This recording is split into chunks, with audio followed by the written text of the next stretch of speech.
Hello दोस्तों, welcome to great scholars academy. मैं हूं सनी जैन। वेलकम करता हूं आपका चैप्टर नंबर 10 में, जिसका नाम है प्रोड्यूसर इक्विलिब्रियम। प्रोड्यूसर इक्विलिब्रियम का मतलब वो स्टेट, वो जगह, वो पोजीशन जहां पर प्रोड्यूसर जाकर चेंज होना नहीं चाहता। इक्विलिब्रियम का मतलब होता है आपका वो पॉइंट जहां पर आप जो चीज करना चाहते थे वो आपको मिल चुकी है। तो भाई प्रोड्यूसर किस चीज के लिए पागल होता है? प्रोड्यूसर कहीं ना कहीं अपने प्रॉफिट को कमाने के लिए पागल होता है। तो जहां पर उसका प्रॉफिट जो है भाई वो मैक्सिमम हो जाएगा, वो वहीं पर ही रुकने की कोशिश करेगा। That is the point of equilibrium. तो बेसिकली जहां पर जाकर प्रोड्यूसर सेटिस्फाई हो जाए, जहां जाकर वो चेंज होना ना चाहे, that is the producer equilibrium. तो ये चैप्टर बहुत ही इंपॉर्टेंट है। इस चैप्टर को करने से पहले आपको एक तो कॉस्ट का कंसेप्ट माइंड में होना चाहिए, दूसरा आपके पास रिवेन्यू का कंसेप्ट माइंड में होना चाहिए। यानी कि बेसिकली इस चैप्टर को शुरू करने से पहले मेरी कॉस्ट और रिवेन्यू की वीडियोस जरूर देख लेना,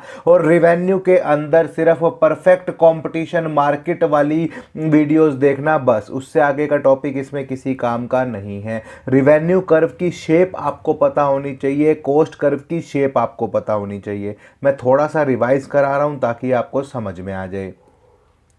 सबसे पहले मैं बात करूं तो टोटल कॉस्ट की, उसके बाद मैं बात कर रहा हूं मार्जिनल कॉस्ट की, ऐसे मैं बात कर रहा हूं टोटल रिवेन्यू की, और मैं इसके बाद बात करने वाला हूं मार्जिनल रिवेन्यू की।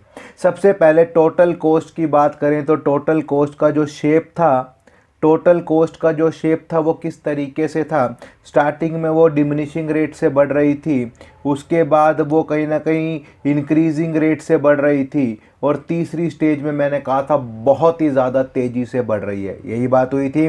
मार्जिनल कॉस्ट आपकी यू शेप कर्व थी, पहले गिर रही थी, फिर मिनिमम पॉइंट पर आ रही थी, और फिर मैक्सिमम हो रही थी। यही बात। टोटल रिवेन्यू कर्व जब हम बना रहे थे परफेक्ट कंपटीशन मार्केट में, तो कहीं ना कहीं टोटल रिवेन्यू कांस्टेंट रेट से बढ़ रहा था, और आपका जो मार्जिनल रिवेन्यू कर्व था वो कहीं ना कहीं कांस्टेंट था। तो देखो, ये सारे डायग्राम्स आपको एक बार पढ़ने हैं, एक बार रिवाइज करना है, ताकि आपको पिछले वाला चैप्टर याद हो जब भी मैं इस चैप्टर को फॉलो करूं। ओके अगर आपको ये चैप्टर समझ में नहीं आएगा जब आपको पिछले वाले चैप्टर्स में डाउट होगा। ओके तो कृपया करके एक बार पीछे वाले चैप्टर्स का ब्रश अप करें, कॉन्सेप्ट और कॉस्ट और रिवेन्यू को कहीं ना कहीं समझें, उसके बाद इस चैप्टर को गो थ्रू करें। सबसे पहले आपके पास यहां पर आ जाता है प्रोड्यूसर कौन होता है। प्रोड्यूसर भैया सिंपल भाषा में वो बंदा होता है जो आपको सामान बनाकर देता है और कहीं ना कहीं अपने प्रॉफिट को मैक्सिमम करने की कोशिश करता है। तो a producer is an economic agent. Producer कहीं ना कहीं एक इकोनॉमिक एजेंट है who undertakes the production of goods and services. He supply goods and services in the market, earn income by way of profit, और कहीं ना कहीं अपने प्रॉफिट के लिए वो आपको सामान बेचता है। तो प्रोडक्शन रिक्वायर फैक्टर इनपुट और नॉन फैक्टर इनपुट, ये मैं आपको कहीं ना कहीं प्रोडक्शन के चैप्टर में बता चुका था। फैक्टर इनपुट का मतलब आपका land, labour, capital, entrepreneur. Non factor input, इन चार चीजों को छोड़ के जो भी चीज मैं बिजनेस में लगाऊंगा that is non factor input. तो expenditure incurred on these input leads to cost of production. On the other hand sale of goods and services leads to revenue. तो सिंपल है, कॉस्ट वाला चैप्टर क्या कहता था? भैया सामान बनाने में जो खर्चा आएगा वो दैट इज कॉस्ट, और सामान बेच को जो मेरे पास पैसा आएगा, सामान बेचने के बाद जो मेरे पास पैसा आएगा उसे मैं क्या कहूंगा? रेवेन्यू। यही बात यहां कर रहे हैं। और गोल क्या होता है एक प्रोड्यूसर का? Maximise the difference between revenue और कॉस्ट। सीधी भाषा में अगर मैं बात करूं तो भाई मैंने एक प्रोडक्ट 100 रुपए का बना लिया, मेरी बात ओके। मेरी कोशिश क्या रहेगी कि ये प्रोडक्ट महंगे से महंगा बिके, 500, 600, 800, 1000, इस तरीके से महंगा बिके। तो बेसिकली जो बनाने का खर्चा है दैट इज कॉस्ट, और सामान बेचकर जो मेरे पास पैसा आ रहा है दैट इज रिवेन्यू। प्रोड्यूसर की कोशिश क्या रहेगी? रिवेन्यू और कॉस्ट के बीच का गैप ज्यादा करूं, क्योंकि इसके बीच का गैप ही तो मेरा प्रॉफिट है ना भाई। यही चीज वो यहां पर कहने की कोशिश कर रहा है। When the difference is maximized, profit is also maximized। तो डिफरेंस ज्यादा होगा तो प्रॉफिट भी ऑटोमेटिकली अपने आप ही ज्यादा होगा। A producer undertakes the production with a view to maximize profit. He achieve his goal by maximizing the difference between revenue और कॉस्ट। ओके, अब आपके पास आ जाता है कंसेप्ट ऑफ प्रोड्यूसर इक्विलिब्रियम। देखो, producer equilibrium refers to the situation of profit maximisation. अभी अभी जब मैंने चैप्टर का इंट्रो कहा तो क्या कहा, प्रोड्यूसर क्या चाहता है, प्रॉफिट चाहता है, और जहां उसका प्रॉफिट मैक्सिमम हो जाएगा वो वहीं जाकर रुक जाएगा, ना तो आगे जाना चाहेगा ना तो पीछे जाना चाहेगा। ये producer strikes is equilibrium at the level of output where profit is maximise. यही बात वो कह रहा है, at any other level of output would mean lower profit. तो कहीं ना कहीं अगर वो इससे आगे बढ़ता या इससे पीछे हटता तो कहीं ना कहीं आपका प्रॉफिट वो नहीं होता, उतना नहीं होता जो उस पॉइंट पर था। मैं इसे डायग्राम से भी समझाऊंगा, अभी इसकी टेंशन लेने की जरूरत नहीं है। तो लिखता है प्रॉफिट मतलब हम यहां पर प्रॉफिट को पाई से डिनोट कर रहे हैं, और प्रॉफिट मतलब रिवेन्यू माइनस कॉस्ट, यानी आपने सामान जितने रुपए में बेचा माइनस आपने जो सामान जितने रुपए में बनाया था। तो producer equilibrium is struck at the point where pi is maximum या प्रॉफिट इज मैक्सिमम। तो profit is maximised when the difference between T R and T C is maximise. देखो, कहीं ना कहीं मैं इस डायग्राम को यहां पर बनाकर दिखाने की कोशिश कर रहा हूं। देखो, ये है मेरा टोटल रिवेन्यू, अभी अभी मैंने पीछे समझाया। कॉस्ट क्या था, टोटल कॉस्ट कहीं ना कहीं कुछ इस तरीके से आपकी टोटल कॉस्ट बन रही थी। तो हमारी कोशिश क्या रहेगी, हमेशा इस वाले गैप को मैक्सिमम करने की। रिवेन्यू और कॉस्ट के बीच के गैप को जो मैक्सिमम करूंगा वही है मेरा क्या, वही है मेरा मैक्सिमम प्रॉफिट। ठीक है, मैं आपको एक बार इसे थोड़ा सा और डिटेल में समझा दूं, थोड़ा डायग्राम बड़ा करके समझा दूं, आपको दिक्कत ना रहे। ये है आपकी टोटल रिवेन्यू, कांस्टेंट रहती है परफेक्ट कंपटीशन मार्केट में। आपने शेप क्या देखी कर्व की, टोटल कॉस्ट कर्व की शेप कुछ इस तरीके से थी। पहले वो थोड़ा सा डिमिनिशिंग रेट से बढ़ रहा था, फिर वो इंक्रीजिंग रेट से बढ़ रहा था, ये था टोटल कॉस्ट कर्व। अब हमारी कोशिश क्या रहेगी, रिवेन्यू और कॉस्ट के बीच का गैप, रिवेन्यू और कॉस्ट के बीच का गैप जो है वो मैक्सिमम करने की। अगर मैं यहां पर देखूं इस एरिया को, देखो मैं कंसेप्ट, ये बुक में नहीं है ये डायग्राम, ये मैं आपको एक बार थोड़ा सा समझा रहा हूं। टोटल कॉस्ट और टोटल रिवेन्यू के कंसेप्ट को मिक्स कर कर समझा रहा हूं ताकि आपके माइंड में कोई डाउट ना रहे। देखो, इस पोर्शन से पहले आपको क्या दिखाई दे रहा है, इस पोर्शन से पहले आपको दिखाई दे रहा है कि टोटल कॉस्ट जो है ज़्यादा है और टोटल रिवेन्यू कम है। तो भैया ये तो लॉस है, प्रोड्यूसर कभी भी यहाँ पर काम करना नहीं चाहेगा। इसके बाद देखो, इस एरिया को मैं दूसरे कलर से डिनोट कर रहा हूँ, ये वाला एरिया। ठीक है, ये वाले एरिया में क्या हो रहा है भाई, इस एरिया के अंदर रिवेन्यू तो ज़्यादा है, रिवेन्यू तो ज़्यादा दिखाई दे रहा है लेकिन कॉस्ट कम है, यानी कि ये एरिया कहीं ना कहीं प्रॉफिट का है पूरा का पूरा। अब प्रोड्यूसर इस एरिया में, पूरे इस बैंड में कहाँ आके रुके, ये बहुत इंपॉर्टेंट है। तो प्रोड्यूसर वहां रुकना चाहेगा जहां पर टोटल रिवेन्यू और टोटल कॉस्ट का डिफरेंस जो है वो सबसे ज़्यादा होगा। ठीक है, इससे आगे जाएगा तो ये डिफरेंस कम होने लग जाएगा, इससे पीछे रहेगा तो ये डिफरेंस कम होने लग जाएगा।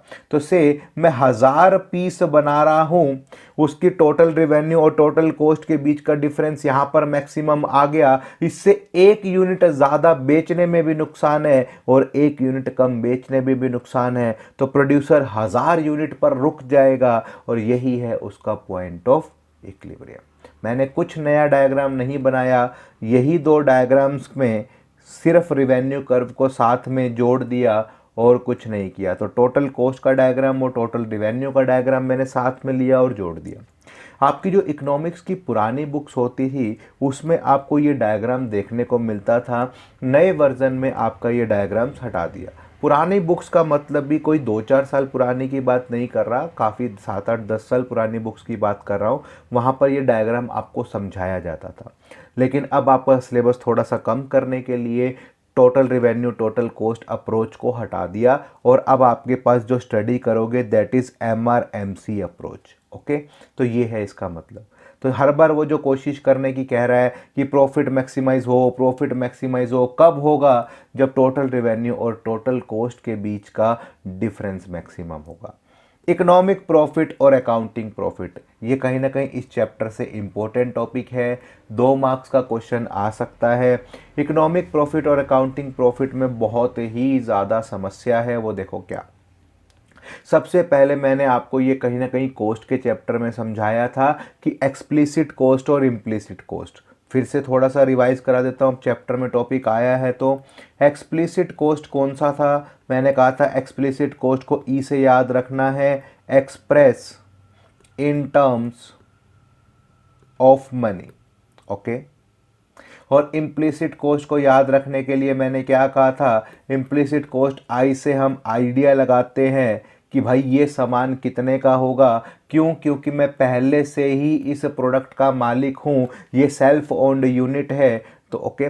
तो जब मैं अकाउंटिंग कॉस्ट की बात करता हूँ तो अकाउंटिंग मनी मेजरमेंट कंसेप्ट पर काम करता है। तो अकाउंट्स कहता है भैया जिस चीज़ के लिए पैसा खर्च हुआ है मैं तो उसी को रिकॉर्ड करूँगा। तो अकाउंटिंग तो सिर्फ एक्सप्लिसिट कॉस्ट को कवर करती है, लेकिन जब भी मैं इकोनॉमिक्स में आता हूँ तो इकोनॉमिक्स में मुझे दोनों ही कॉस्ट को कवर करके अपना टोटल खर्चा निकालना पड़ता है। ओके। तो इकोनॉमिक प्रॉफिट जो है वहाँ पर भी total revenue minus total cost तो है, लेकिन टोटल कॉस्ट में यहाँ पर एक्सप्लिसिट कॉस्ट भी लेंगे और इम्प्लिसिट कॉस्ट भी लेंगे। लेकिन जब मैं अकाउंटिंग प्रॉफिट निकालने की बात करूँगा तो वहाँ सिर्फ मैं एक्सप्लिसिट कॉस्ट लूँगा, इम्प्लिसिट कॉस्ट को छोड़ दूँगा। तो अल्टीमेट इसका मतलब ये हो गया कि अकाउंट्स में प्रॉफिट ज़्यादा दिखाई देगा और कहीं ना कहीं इकोनॉमिक्स में प्रॉफिट कम दिखाई देगा। तो इकोनॉमिक प्रॉफिट के अंदर दोनों कॉस्ट माइनस और कहीं ना कहीं अकाउंटिंग प्रॉफिट में सिर्फ एक्सप्लिसिट कॉस्ट माइनस हो गई। इसके बाद ग्रोस और नेट प्रॉफिट। ग्रोस के अंदर हम सिंपल देखो, सबसे पहले definition, gross profit refers to the difference between total revenue and total variable cost. देखो इस बात में बहुत इंपॉर्टेंट एक लॉजिक छुपा हुआ है। इसने सिर्फ टोटल वेरिएबल कॉस्ट को क्यों लिया? अरे भाई सपोज करो लॉकडाउन था, लॉकडाउन था तो मेरी फैक्ट्री जो है वो 6 महीने के लिए, 6 मंथ्स के लिए बंद होगी। ठीक है। अब जब वो फैक्ट्री बंद हुई तो क्या उसका किराया भी बंद हो गया था? सोचो, क्या उसका किराया मैंने नहीं दिया? अरे मालिक ने तो किराया पहली तारीख को ही मांग लिया। तो बेसिकली मैंने क्या कहा कि मैं फिक्स्ड कॉस्ट को कवर नहीं कर सकता। कब? जब मेरी फैक्ट्री बंद है, मेरी प्रोडक्शन बंद है। क्यों? क्योंकि ये तो होना ही होना है खर्चा। तो वो ये कहता है कि अगर आप सिर्फ ग्रोस प्रॉफिट या शॉर्ट टर्म प्रॉफिट की बातें करो तो आप अपनी वेरिएबल कॉस्ट को कवर करने की कोशिश करोगे, चाहे फिक्स्ड कॉस्ट कवर हो या ना हो। शॉर्ट रन में ग्रोस प्रॉफिट में हम सिर्फ वेरिएबल कॉस्ट को कवर करने की कोशिश करते हैं। ऐसा क्यों? मैंने कहा कि फैक्ट्री बंद है, 25,000 रुपये का किराया वो जाना ही जाना था। फैक्ट्री चालू होती जब भी जाता, फैक्ट्री बंद होती तब भी जाता। तो इससे हमारा लॉजिक नहीं था, हमारा लॉजिक था वेरिएबल कॉस्ट को कवर करने से। वेरिएबल कॉस्ट का मतलब क्या था कि जैसे जैसे मैं प्रोडक्शन बढ़ाऊंगा वैसे वैसे मेरा कहीं ना कहीं जो खर्चा है वो बढ़ता जाएगा। तो स्टार्टिंग में मैं सिर्फ अपनी वेरिएबल कॉस्ट को कवर करने की कोशिश करता हूं, लेकिन जब मैं नेट प्रॉफिट निकालता हूं तो हर छोटे से छोटा खर्चे को इंक्लूड करता हूं, तब वो आपका टोटल रिवेन्यू में से टोटल कॉस्ट या टोटल खर्चों को माइनस करता है। अब जब मैं टोटल खर्चे देखूंगा तो टोटल फिक्स्ड कॉस्ट को भी लूंगा और टोटल वेरिएबल कॉस्ट को भी लूंगा। तो क्लियर मेरी बात? अब एबनॉर्मल प्रॉफिट, सुपर प्रॉफिट और नॉर्मल प्रॉफिट। अब देखो एबनॉर्मल प्रॉफिट का मतलब, सब नॉर्मल प्रॉफिट का मतलब क्या है भाई? सिंपल लॉजिक ये abnormal profit, extra normal profit. क्या मतलब इसका? सिंपल है भाई, मैंने 100 रुपये का सामान बनाया है, 100 रुपये का सामान बनाया है, वो 500 रुपये में बेच दिया, तो 400 रुपये का प्रॉफिट हुआ कि नहीं हुआ? तो ये है आपका abnormal profit, extra normal profit. Normal से जो ज़्यादा प्रॉफिट हुआ दैट इज़ आपका एक्स्ट्रा नॉर्मल प्रॉफिट। तो टोटल रिवेन्यू ज़्यादा है टोटल कॉस्ट से, और कहीं ना कहीं एवरेज रिवेन्यू ज़्यादा है एवरेज कॉस्ट से, दैट इज़ आपका एक्स्ट्रा नॉर्मल प्रॉफिट। देखो जब भी मैं नॉर्मल प्रॉफिट की बातें करता हूँ तो नॉर्मल प्रॉफिट में लिखा है total revenue equals to total cost. भाई 100 रुपये का सामान बनाया, 100 रुपये में बिक गया, ये कॉस्ट ये रिवेन्यू। अब बेसिकली फंडा क्या है वो समझो। अब अकाउंट्स होता तो वो क्या कहता है, भाई 100 का माल आपने 100 में बेच दिया, आपको कोई प्रॉफिट हुआ ही नहीं, ज़ीरो प्रॉफिट। लेकिन ऐसा नहीं है, क्यों? क्योंकि कॉस्ट जब भी हम इकोनॉमिक्स में डिसाइड करते हैं तो हम फैक्टर इनपुट्स को लेते हैं, लैंड, लेबर, कैपिटल और एंटरप्रेन्योर। ओके हो गया। तो लैंड के ऊपर हम किराया देते हैं, रेंट देते हैं, लेबर को हम वेजिस देते हैं, कैपिटल के ऊपर हम ब्याज पे करते हैं और एंटरप्रेन्योर को हम प्रॉफिट देते हैं। तो यानी कि जब मैं कॉस्ट डिसाइड कर रहा था तो इसमें जितना मेरा जायज प्रॉफिट बनता था वो मैंने उसमें जोड़ दिया।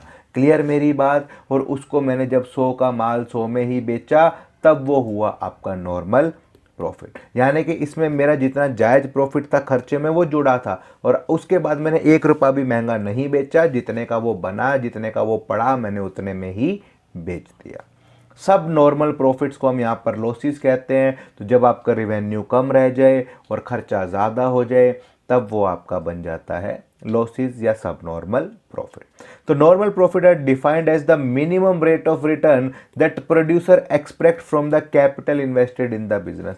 भैया आज 10 लाख रुपए बिजनेस में लगा दिए, आप सोचते हो कि भाई कम से कम मैं इतने पैसे तो कमा ही लूंगा, ये है आपका नॉर्मल प्रॉफिट। और ये नॉर्मल प्रॉफिट को आप अपनी कॉस्ट में जोड़कर चलते हो। If this minimum profit is not available he will withdraw his capital. और अगर आपको ये मिनिमम प्रॉफिट नहीं मिलेगा तो आप बिजनेस में पूंजी नहीं लगाओगे, आप अपनी पूंजी को विड्रॉ कर लोगे। Shift from some different use. Normal profits are a part of total cost. इस लाइन को अंडरलाइन कर लेना, सर्कल ऐसे मार लेना ताकि आपको याद रहे कि नॉर्मल प्रॉफिट मैंने कॉस्ट में ही जोड़ दिया था, क्योंकि मैं फैक्टर ऑफ प्रोडक्शन को कॉस्ट का हिस्सा मानता हूं, इसीलिए। क्लियर मेरी बात?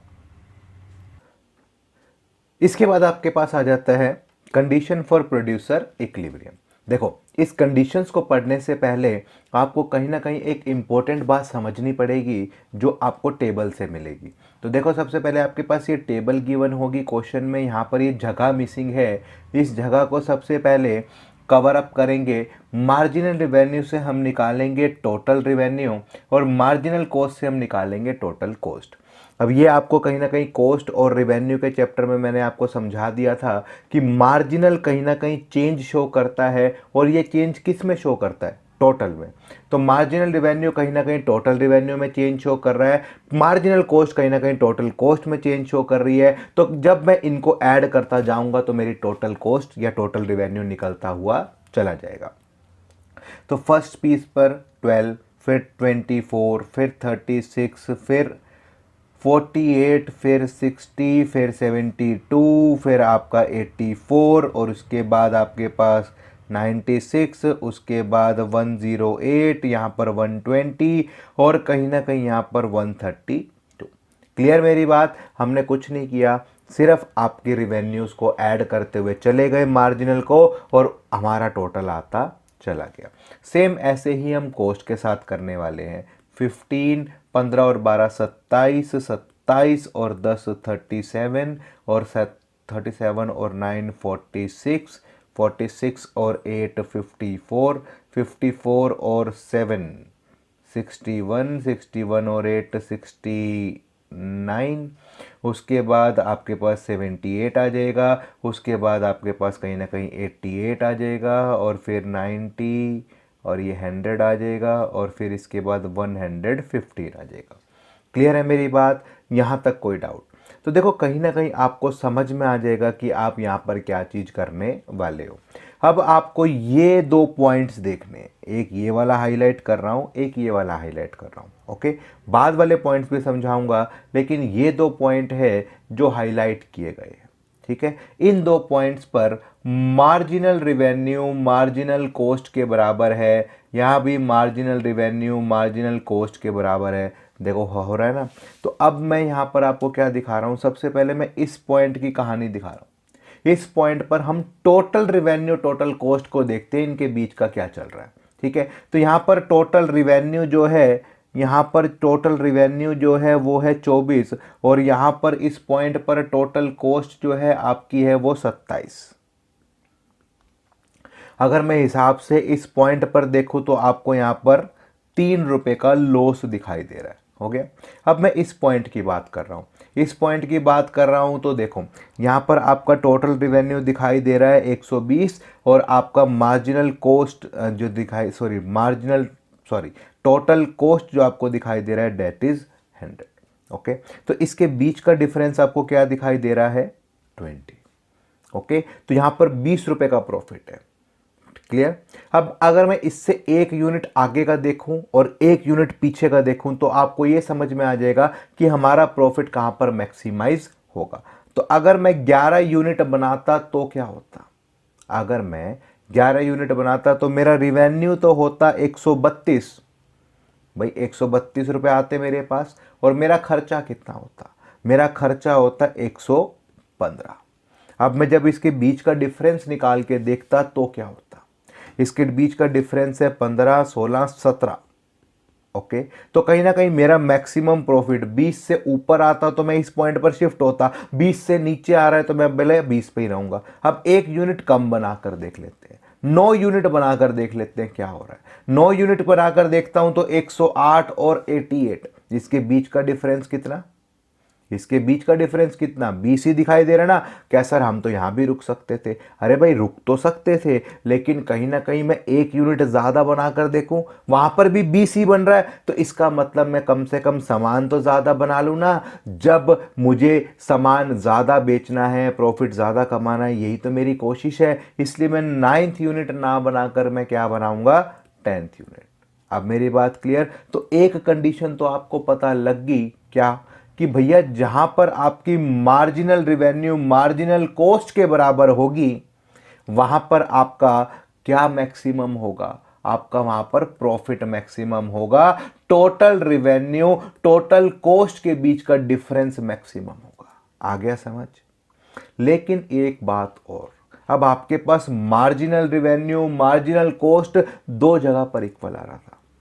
अब मैं आपको कोई टेबल दे देता, भाई कौन सा वाला पॉइंट लूं दोनों में से, ये इंपॉर्टेंट है। तो इसलिए मुझे इसकी दूसरी दूसरी क्या लिखनी पड़ी, रिक्वायरमेंट इक्विलिब्रियम की।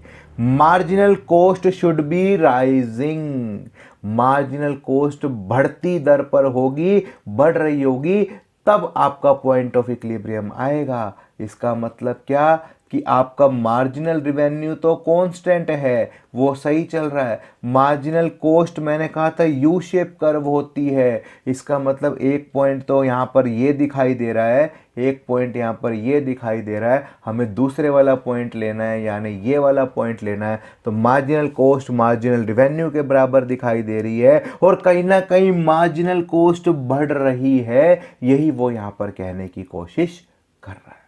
क्लियर है मेरी बात। तीसरा पॉइंट, उसने एवरेज प्राइस कहीं ना कहीं बेचारा मेरे एवरेज वेरिएबल कॉस्ट को तो कवर कर ले भाई। यही आपकी 3 कंडीशन है जो आपको समझनी है। It only when these condition are satisfy the difference between total revenue and total cost is maximise, implying maximisation of profit. तो इसीलिए टेबल को समझने के लिए MRMC अप्रोच से मुझे समझ नहीं आता क्या चीज चल रही है, इसलिए मैंने आपको TRTC अप्रोच भी साथ में करा दी। In order to maximise the profit MR should choose the output where MR is equals to MC। तो कहीं ना कहीं एक प्रोड्यूसर उतना ही सामान बनाना चाहेगा जहां पर MRMC के बराबर है और मार्जिनल कॉस्ट बढ़ रही है। यही बात आपको यहां पर याद रखनी है। और एवरेज कॉस्ट कहीं ना कहीं एवरेज एवरेज रिवेन्यू कहीं ना कहीं मेरे एवरेज वेरिएबल कॉस्ट के बराबर है, ये भी मेरी कोशिश रहती है। ओके हो गया। अब यहाँ पर देखो आपको कितनी चीज़ें बताने की कोशिश करेगा। टेबुलर और diagrammatic presentation of the equilibrium. तो हम यहाँ पर मान लेते हैं कि फर्म जो है परफेक्ट कंपटीशन में है और परफेक्ट कंपटीशन मार्केट में प्राइस हमेशा कांस्टेंट रहता है, तो आपकी मार्जिनल रेवेन्यू भी कांस्टेंट रहेगी। मार्जिनल कॉस्ट सबसे पहले गिरेगी। मार्जिनल कॉस्ट हमने कहा था यू शेप कर्व है तो पहले गिरेगी और गिर रही है, उसके बाद मिनिमम पॉइंट पर पहुंचेगी, उसके बाद वो बढ़ना शुरू हो जाएगी। यही बात हम यहाँ पर कहने की कोशिश कर रहे थे। तो marginal this is according to the law of variable proportion. ऐसा क्यों हो रहा है, क्योंकि लॉ ऑफ वेरिएबल प्रोपोर्शन की वजह से आपको ये सब चीज़ें देखने को मिल रही है। Rising MC is due to diminishing return. तो राइजिंग में का मतलब क्या कि खर्चा बढ़ क्यों रहा है, क्योंकि डिमिनिशिंग रिटर्न है, प्रोडक्शन गिरना शुरू हो गई, मैं लेबर बढ़ाता जा रहा हूँ, प्रोडक्शन गिरना शुरू हो गई, तो कहीं ना कहीं सिर्फ मेरा खर्चा बढ़ेगा। तो एमसी यू शेप क्यों होता है ये मैं आपको कॉस्ट के चैप्टर में बता चुका हूँ।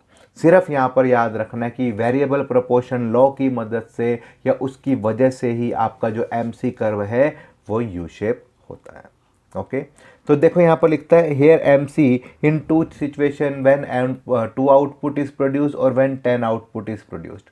यहाँ पर एम सी फॉल कर रहा है और यहाँ पर एम सी राइज कर रहा है। क्या मतलब, देखो यहाँ पर 15 12 10 कम होता हुआ दिखाई दे रहा था, यहाँ पर आपको बढ़ता हुआ दिखाई दे रहा है। तो भैया कौन सी सिचुएशन ले, हमने कहा है ना कि एम आर एम सी के बराबर हो और एम सी बढ़ रहा हो यानी खर्चा बढ़ रहा हो, इसलिए हम दूसरे वाले पॉइंट को कंसीडर करेंगे। ओके तो लिखता है implying that equilibrium will be stuck at when 10 unit of output is produced given the price falling MC increases only when TR is equals to TVC। तो TR TVC tends to rise only profit in the falling MC। तो कहीं ना कहीं total revenue total cost का difference कहाँ पर maximum होगा, जहाँ पर MRMC के बराबर होगा और कहीं ना कहीं MC जो है वो बढ़ रहा होगा। यही बात हमने कही। तो इसको स्पष्ट शब्दों में पॉइंट्स बनाकर लिखना, ऐसे लंबे चौड़े पैराग्राफ में नहीं लिखना। Okay the equilibrium will be stuck at point where MRMC is equals to 12 और MC इज राइजिंग। यहाँ पर प्रोड्यूसर हमेशा मैक्सिमाइज करेगा अपना प्रॉफिट, और मैंने आपको ये एग्जांपल जो है वो TRTC अप्रोच से भी दिखा दिया था। तो देखो जब आउटपुट 10 थी तो आपकी कॉस्ट जो थी वो 100 आ रही थी और रिवेन्यू जो था दैट इज़ 120। तो कहीं ना कहीं जो आपका प्रॉफिट था वो 20 और यहाँ पर आपको 3 रुपये का लॉस दिखाई दे रहा था, इसलिए मैं इस वाले पॉइंट पर रुकना चाहूँगा। It is only when MC rising producer will reach at the point of equilibrium, यहाँ पर आपका प्रॉफिट मैक्सिमाइज होगा। AR should be equals to ABC। यहाँ पर कहीं ना कहीं आप अपनी एवरेज वेरिएबल कॉस्ट को ज़रूर कवर कर रहे हो, यही चीज़ आपको यहाँ पर चेकआउट करनी है। यही चीज़ जब आप डायग्रामेटिक प्रेजेंटेशन से बताने की कोशिश करोगे, ये straight line constant line MR है और ये यू शेप कर्व MC है। 2 पॉइंट्स पर ये आपको कट कर रहा है, फर्स्ट पॉइंट और सेकंड पॉइंट। हमने कहा था कि भाई MR MC के बराबर हो और MC राइज कर रही हो, तो इसलिए हमारा जो इक्विलिब्रियम आउटपुट है वो यहाँ पर स्टक करेगा। तो लिखता है एट पॉइंट OL1 OL2, उसके बाद ये दोनों चीज़ें बताने की कोशिश करेगा। इससे ज़्यादा एक्सप्लेनेशन आपको इसकी नहीं पढ़नी। हाँ ये बहुत इम्पोर्टेंट है, ये आपका बहुत इम्पोर्टेंट है। क्या होता जब मैं इससे 1 पॉइंट आगे प्रोड्यूस करता, क्या होता जब मैं इससे 1 पॉइंट कम प्रोड्यूस करता। अगर मैं इससे 1 पॉइंट आगे प्रोड्यूस करता तो कॉस्ट तो ज़्यादा हो रही है और रिवेन्यू पीछे रह जा रहा है, यानी सामान बनाने का खर्चा ज़्यादा आ रहा है लेकिन सामान बिक उतना ज़्यादा पर नहीं रहा। तो इसलिए मुझे यहाँ पर लॉस हो रहा है, मैं आगे बढ़ना नहीं चाहूँगा, मैं इसी पॉइंट पर रुका रहूँगा। तो लिखता है answer in both situation pi will be less as compare to OL2। तो लिखता है additional TVC is greater than TR, additional exceeds the TR by area, then total revenue and total variable cost tends to shrink. इसके बाद अगर मैं इससे पहले produce करता तो क्या हो रहा था भैया, कहीं ना कहीं आपका जो खर्चा है वो तो कम आ रहा था, रिवेन्यू ज़्यादा आ रहा था, यानी अपने को प्रॉफिट ऐसा लग रहा है कि आगे बढ़ूँ तो और बढ़ सकता है। तो कहीं ना कहीं आप आगे बढ़ने की कोशिश करोगे, इस पॉइंट पर रुकने की कोशिश नहीं करोगे। Any departure from the state of equilibrium MR and MC would means that the difference of TR and TVC tends to shrink and that will be profit not maximized। अगर आप इस पॉइंट से आगे जाओगे तब भी प्रॉफिट कम हो जाएगा, इस पॉइंट से पीछे जाओगे तब भी प्रॉफिट कम होगा। ये मैं आपको टेबल कराते हुए समझा चुका हूँ, ये इम्पोर्टेंट है, ये आपको कंडीशंस मेंशन करनी है। सबसे पहली कंडीशन MR MC के बराबर होना चाहिए। उसके बाद इसने सिचुएशन भी दे दी, अगर MR ज़्यादा होगा MC कम होगा, यानी रिवेन्यू ज़्यादा है कॉस्ट कम है, तो आप प्रोड्यूसर को क्या लगेगा, चल यार 1 यूनिट और बनाकर देख लेते हैं, चल यार 1 यूनिट और बनाकर देख लेते हैं। तो additional unit leads to additional revenue. तो यहाँ पर हम अपने प्रॉफिट को या आउटपुट को बढ़ाएंगे प्रॉफिट को बढ़ाने के लिए। और यहाँ पर अगर MR कम होगा, मार्जिनल रिवेन्यू कम होगा, खर्चा ज़्यादा होगा, तब क्या करेंगे भाई, खर्चा ज़्यादा है तो आपको क्या लग रहा है, बाय कटिंग द आउटपुट, भैया कम बनाने में ही फ़ायदा है, ज़्यादा बनाने में फ़ायदा नहीं है, तो हम कम बनाकर ही काम कर लेंगे, दैट इज़ ओके। दूसरा, एमसी राइज करती होनी चाहिए, खर्चा बढ़ते हुए दर पर होना चाहिए, यही बात। If MC is not rising falling, भाई अगर एमसी बढ़ नहीं रही होती, गिर रही होती, यानी खर्चा गिर रहा होता, तो प्रोड्यूसर को तो फ़ायदा हो रहा होता ना, और वो कहीं ना कहीं ज़्यादा से ज़्यादा सामान बनाता। तो लिख रहा है, A firm should enjoy eating increasing return to factor. Stopping output when return to rising would foregone losing profit and firms can increasing by only output। तो देखो एक टाइम ऐसा आएगा कि कहीं ना कहीं आपका जो प्रोडक्शन जो है वो तेज़ी से बढ़ना बंद हो जाएगी, और जब प्रोडक्शन तेज़ी से बढ़ना बंद हो जाएगी तो आपका खर्चा तेज़ी से बढ़ेगा, यही बात वो यहाँ पर कहने की कोशिश कर रहा है। Stopping output when returns are rising, MP is increasing, MC is falling would amount to forgoing loss profit.